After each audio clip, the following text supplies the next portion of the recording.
El Mayflower y el nacimiento de Estados Unidos.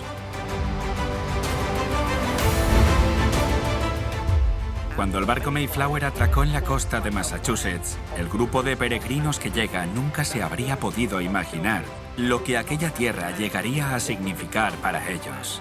Únicamente buscaban un lugar donde poder disfrutar de la libertad de culto. Como muchas veces ocurre en la vida, la realidad se convirtió en algo mucho más grande que el plan original. Desembarcando aquí, en Plymouth Rock, y estableciéndose en los alrededores, los peregrinos hicieron frente al primer invierno. Perdieron a más de 40 de sus amigos, pero gracias a la generosidad de los nativos americanos de aquella zona, los demás pudieron sobrevivir.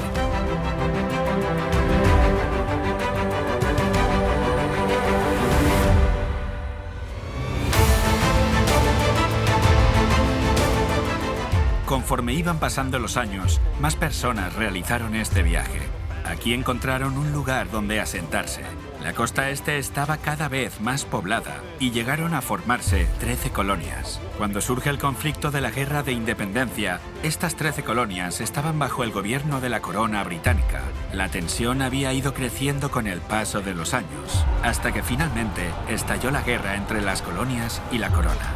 Los británicos son vencidos y las colonias firman la Declaración de Independencia, aquí en la Sala de la Independencia en Filadelfia, el 4 de julio de 1776. 4 días más tarde, el 8 de julio, las campanas repican en Filadelfia cuando la declaración es leída en voz alta. Una de estas campanas que sonaron es la llamada Campana de la Libertad, que más adelante se convertiría en un símbolo de libertad.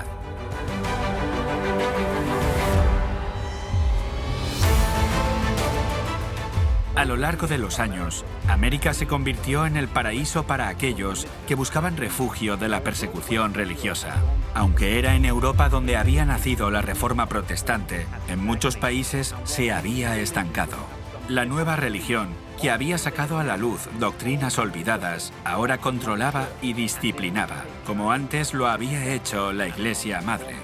No aceptaban a los disidentes ni a los inconformistas. Algunas personas buscaban nuevas oportunidades y esta nueva tierra por descubrir resultaba un lugar apropiado para ello.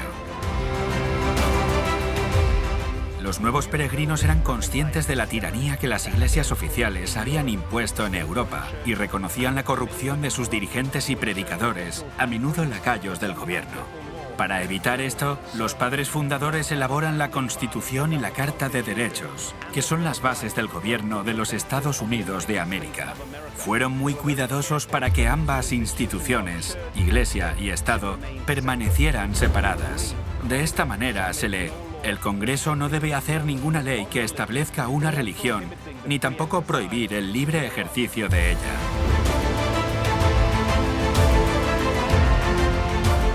La Iglesia no estaba más bajo de la jurisdicción del Estado y el Estado no podía favorecer a ninguna iglesia en especial. Por el contrario, todos debían ser iguales ante la ley. Fue Benjamin Franklin quien dijo: «Creo que la religión es buena cuando se sostiene a sí misma». Tal es así que la religión en Estados Unidos no depende financieramente del Estado. Esto fomentó la formación de muchas iglesias. No había, ni tampoco hay ahora, una iglesia oficial en Estados Unidos de América. No hay una denominación o religión oficial. Por el contrario, prima el principio de la separación entre la iglesia y el Estado.